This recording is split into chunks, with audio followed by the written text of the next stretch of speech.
యెహోవా బంధింపబడిన వారిని విడుదల చేయును. కీర్తనలు 146 అధ్యాయం 7వ వచనం. ప్రేమైనటువంటి దేవుని జనాంగమా, ఈ ఉదయకాల సమయంలో ఈ ఆదివారం దినాన ఏ బంధకాల్లో అయితే నువ్వు బంధింపబడి ఉన్నావో, అప్పుల సమస్యలు అనేటువంటి బంధకాల్లో నువ్వు బంధింపబడి ఉన్నావా?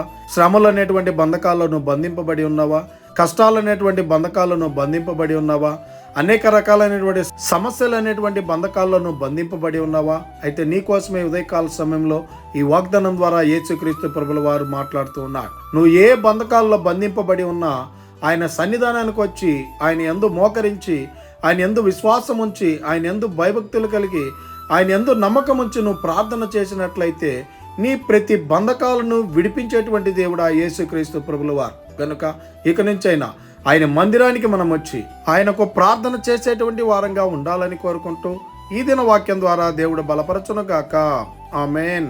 ప్రార్థన. మమ్మల్ని మిక్కిలిగా ప్రేమిస్తున్న ప్రియ పరలోకమందున్న మా తండ్రి, మీకే కోట్లాది వందనాలు, స్తుతి స్తోత్రాలు ప్రభా. ఈ ఉదయకాల సమయంలో ఈ వాగ్దానం ద్వారా మీరు మాతో మాట్లాడి మమ్మల్ని బలపరిచినందుకే వందనాలు ప్రభా.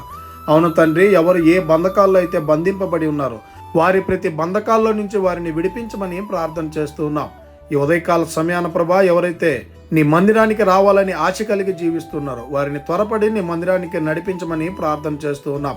ఇది నాన్న ఎవరైతే పనులు చేస్తున్నారో, ప్రయాణాలు చేస్తున్నారో, నూతనమైనటువంటి కార్యాలు మొదలు పెడుతున్నారో, వాళ్ళ పనుల్లో, ప్రయాణాల్లో, నూతనమైనటువంటి కార్యాల్లో ప్రతి బిడ్డకు మీరే తోడై ఉండి నడిపించమని ప్రతి ఒక్కరిని మీ కృపగల హస్తాలకు అప్పచెప్పుకుంటూ మీ కృపని కోరుకుంటూ యేసుక్రీస్తు అతి పరిశుద్ధ నామాన్ని అడిగి మరి ప్రార్థిస్తూ వేడుకుంటున్నాము తండ్రి. ఆమేన్. God bless you.